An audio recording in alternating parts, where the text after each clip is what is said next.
kuryama no kubyuka n'imbabazi z'Uwiteka. Bene data, igitondo cyiza kandi cy'umugisha kuri mwe mwese mwemeye gusangira natwe ifunguro ry'umunsi kandi rya buri gitondo, none kuwa 8 z'ukwezi kwa mbere umwaka wa 2025 kuwa gatatu.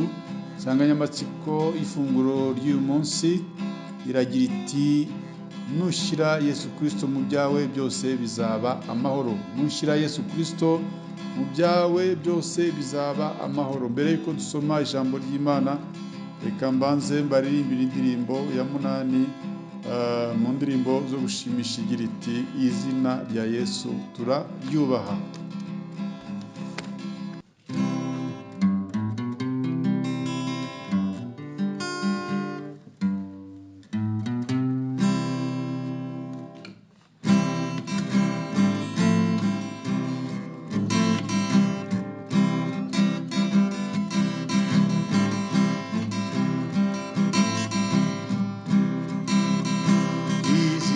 Yesu turaryubaha, wemera umukiza yuko ari Uwiteka, ngo bitera Imana icyubahiro, kuko Yesu ari we jambo ry'Imana, ngo bitera Imana icyubahiro, kuko Yesu ari we jambo ry'Imana.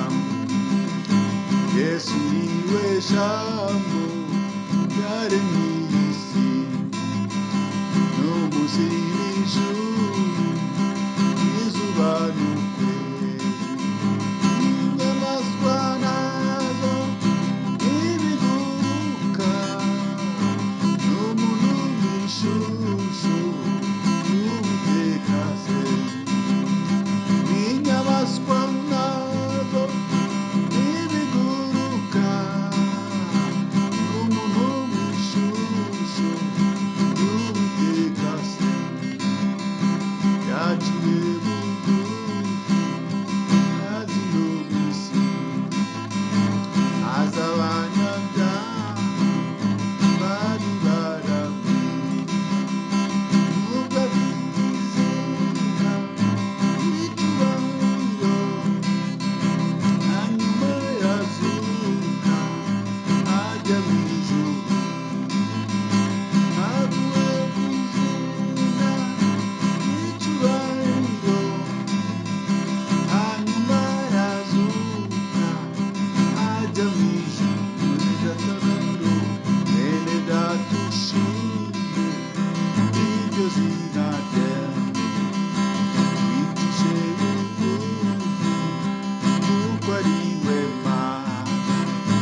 haleluya haleluya haleluya bene data.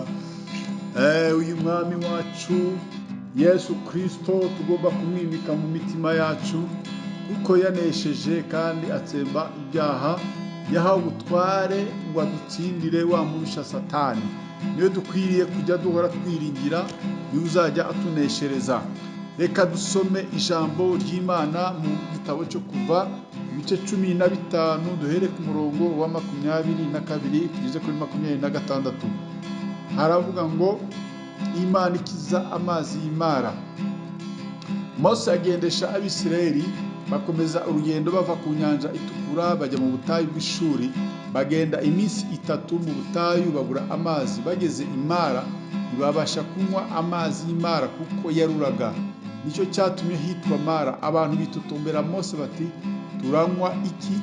Atakira Uwiteka amwereka igiti akijugunya muri ayo mazi ahinduka meza. Arababwira ati, nugira umwete wo kumvira Uwiteka Imana yawe, ugakora ibitunganye mu maso yayo, ukumvira Uwiteka, ukumvira amategeko yayo, ukitondera ibyo yategetse byose, nta ndwara nzaguteza zo nateje Abanyegiputa, kuko ari jye Uwiteka ugukiza indwara. Amena. Bene data, aya magambo ndagira ngo tuyasangire. Iyo uburwayi bwateye urugo, nyirarwo aba akeneye kumenya imiti ihura n'ubwo burwayi. Burya ntawe ushobora gukira indwara atayirase.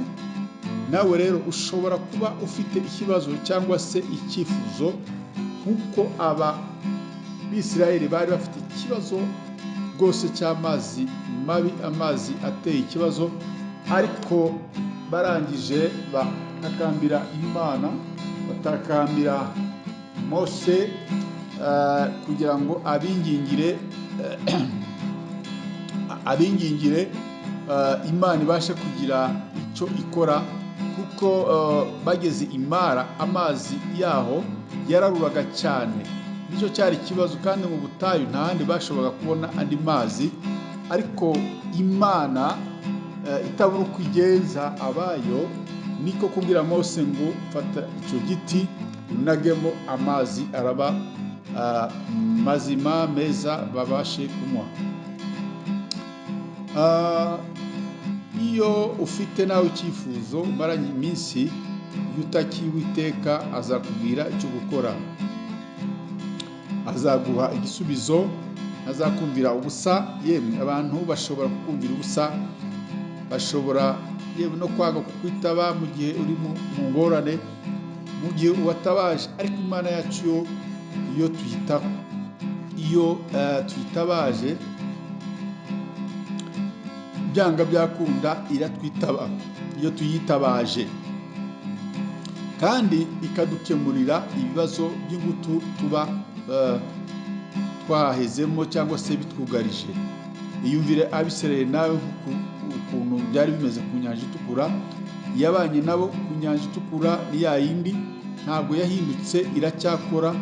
Ndagira ngo ngusengere mwene data, nawe niba ufite ikibazo cyakubereye ihurizo, hanyuma ukibwira Imana, ufatanye nanjye usengere muri iki gitondo, nawe Imana ibashe kukumvira, iguhe igisubizo nk'uko yahaye Mose igisubizo cyo gushaka igiti akanaga mu mazi, amazi akaba mazima. Nawe iguhe igiti cyawe, iguhe igisubizo cyawe, ubashe kukinaga muri ibyo bibazo, maze ibibazo byawe bikemuke mu izina rya Yesu. Data urakoze. Uyu mwene data afite ikibazo, ntabwo nkizi, cyamugoye, kiramubangamiye, icyifuzo cye arakizanye imbere y'amaso yawe. Ni ukuri agize kwizera, yemeye ko ufite imbaraga kandi ushoboye. Murengere kandi umutabare. Urakoze ko uko wahoze kera na n'uyu munsi ni kuri, kandi uzahora w'iteka ryose. Ishimwe n'icyubahiro nikomeze kuba ibyawe none n'iteka ryose. Usenze nizeye izina ryawe ryera, Yesu Kristo umucunguzi wacu. Amena. Ijambo ry'Imana ridufashe kandi tugire neza bene data. Mukomeze mugubwe neza, kandi mwari kumwe n'ubundi na mwene se muri Yesu Kristo. Bishop Apollinaire Musafiri Gakombe, umushumba mukuru w'itorero The Evangelical Covenant Church of Rwanda CCR. Imana y'amahoro ikomeze kubana namwe, ugire umunsi mwiza n'akazi keza, ndabakunda. Amen.